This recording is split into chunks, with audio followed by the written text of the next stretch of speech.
mental health problems, mental health epidemic. We talk so much about it these days. There's so much conversation, and rightfully so, and thankfully so, about it. Everywhere we look around, whether it's social media, it's print media, or even casual conversations, thankfully, of course, these conversations are far more than they used to be.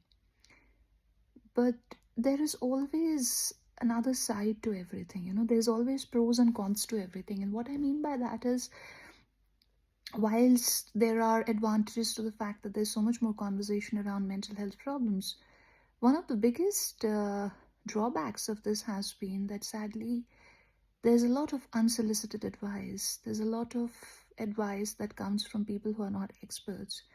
There's so much jargon.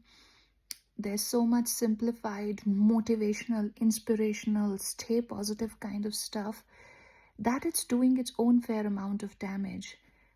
And why it's vital to speak about this is because, as a psychiatrist who's been practicing for over 15 years now, I can safely tell you that I have seen the perils of this kind of advice, especially to the impressionable young people and even to adults who are going through a very vulnerable point in their lives when they are in the midst of mental health problems.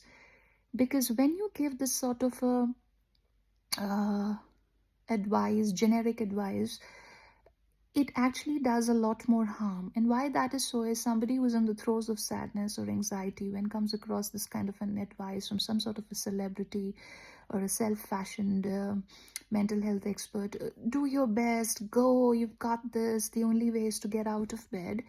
Sadly, it can induce feelings of shame, inadequacy, and it can push a person to do things when they aren't quite ready for it.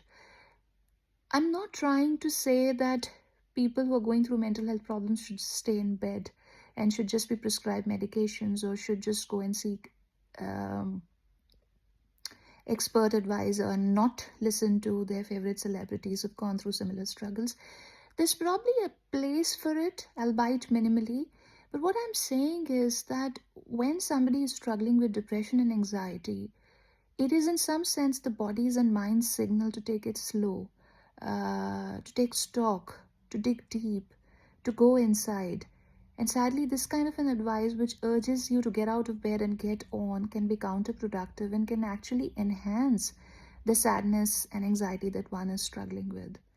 So start thinking for yourself. Watch out for this advice.